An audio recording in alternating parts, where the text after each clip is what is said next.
So many jewelers think that they're not ready to start a jewelry brand, but actually there are so many signs that you can check to see that you actually might be more ready than you think. So if you've been on the fence or you're a hobbyist and you're wondering if it's time for you to take this seriously, then this video is for you. So we're going to go over a couple of signs that you can look out for to see if you are actually ready. And also in the bottom of the video, in the description, there'll be a link to a full checklist where you can check all of the signs, but let's dive in. So the first thing that I hear people saying is all kinds of things to do with imposter syndrome. So I'm not a good enough jeweler. I haven't got any certifications to prove that I'm actually a jeweler. I don't know if my jewelry is ever going to be liked by anybody. I don't want to charge too much for it. The signs go on and on and on about not feeling like you're good enough.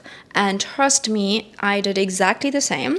Being a small little village girl, if you know my story, grew up in the mountains in Hogsback in South Africa, tiny little place. South Africans don't even know this place. And I studied jewelry making in London, and when I was ready to launch my brand, I wanted to launch my brand, I was terrified because I was looking around me at all of these incredibly talented jewelers in London, and I was like, the skill is like way up here, and I felt like I was right over here, and I was just like, oh my God, how's anyone ever going to want to buy my jewelry? How am I ever going to stand out? There's no ways I'm good enough. So trust me, I know exactly what you're feeling. The imposter syndrome was huge, huge, huge, huge. So here are a couple of signs that we're going to talk about in terms of signs that you might be ready. You're pushing the limits, you're pushing the boundaries, and you're like, these are things telling me to level up. So first sign would be, for example, you've sold a piece already. You've been selling a couple of pieces. People are interested. They like what you have to offer. Even if this is to friends or family, I know all of our first sales always come from there, but it's still a sign if they're willing to exchange money for something that you have created. There is a sign that they like it. They wouldn't want to wear something. I mean, if they buy it and they never wear it, maybe they're doing that just to be nice. But generally, if they're wearing it, that's a good sign. Another sign is if you've got a bunch of pieces that are kind of cohesive, they kind of go together. This is the start of a collection. So this is already showing you that you are ready to expand. You want to create an offering that's more than just individual little pieces, and that's fab. But you might be someone who makes individual pieces and they're all completely different. That is also fine. A lot of people do start that way, where they're exploring the creativity and they're like, oh, maybe it looks like this, or maybe my aesthetic's more like this. Let me try this skill. And that is also fantastic and very exciting part of the journey to learn and see where you feel like you fit. Like, what is your aesthetic? And when I studied jewelry making, back in 2014, I made more complicated pieces because I was obviously studying and I wanted to prove to myself more than anybody else that, and my lecturer as well, that I had skills and I could create jewelry that was worthy of being sold.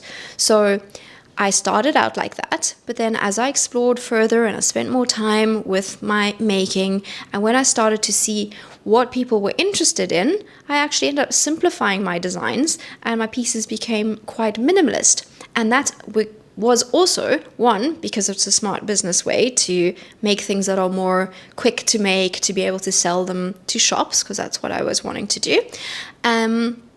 But that whole concept of, oh my goodness, I need to make super complex things to prove to myself and to appease that imposter syndrome in me that was saying, are you really a real jeweler if you make really simple jewelry? And I was like, yes, I am. But it took a little while to quieten that voice. But when I saw the demand and people were like, oh my God, this is amazing, I love this, that was reassurance that I was going down the right path. And I was excited about what I was creating. I wanted to wear what I was creating. So There are so many different ways of making jewelry, and so many people get fixated on, is the jewelry complex enough?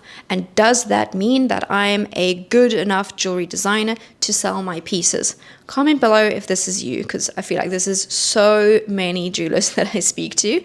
And I just want to reassure you that it's not about complexity. It's not about certificates. It's not about that. In terms of certificates, yes, I have one, but never ever has anybody ever asked to see it. And I was speaking to a client the other day, and she was really concerned that people were going to want to see proof that she is a skilled enough jeweler to be worthy of selling. And this is very different in all different countries. So in the US, you can literally put whatever you want, pieces of knickknacks on a hook, pop it in an earring, and be like, I'm a jeweler, I created this jewelry, no one blinks an eye, it's all good. You're completely free to express your creativity in any form you want, which is fantastic, by the way, US people. Whereas in some other countries, it's not quite like that. You are required to have a little bit more skill to be able to access certain materials, and you need to stamp on it. But this is only for the official government authorities to be able to be registered. So for example, in Belgium, when I lived there, I had to become registered. But even then, I don't think they even asked for my certificate. But I showed my work and they were like, yeah, cool, you're good. But the point is that no customer has ever, in my 11 years running a jewelry business, ever asked me to see any proof that I'm a real jeweler. So this one goes out to all of my peeps out there who are worrying about that, and that's the only thing that's holding you back. So there are so many things that could be stopping you when actually you really are ready. So this is why I created the checklist for you, which you can grab in the description. Another thing that is a sign that you are ready is if you've sold a piece or pieces and you have a repeat customer. These are our favorite people that come back for more. That is huge because that shows brand loyalty. Even if you don't have a brand, they like your aesthetic, they like what you have to offer, and they come back for more. That is incredible and worth a pat on your shoulder for doing that. And that is proof that there's demand, and that's a great sign for you to be able to feel reassured that it's time to move forward with it. Okay, then other things I wanted to talk on is a little bit of a perspective shift. So many times people get caught in the comparison trap. Comparisonitis is what I call it. And I've been there, we've all been there, where we go on Instagram, we're scrolling away, and we're like, wow, look at these amazing jewelers. Wow, they're doing so well. And we go into a little bit of a negative loop about it by comparing ourselves and saying we're not as good as them. And, we kind of worry about even going out there. But actually, a reframe here, if you are looking at them and you kind of secretly maybe a bit jealous of their success or what they're doing, that is actually a sign that your subconscious is telling you, hey, if they can do it, why not me? I want to be them. I want to also have that success. I want to be selling my jewelry as well. So instead of looking at comparison as like a negative thing and just like letting it bum you out, actually be like, wow, this is a sign that I'm ready to take up more space in the jewelry world. And that is huge and very exciting for you.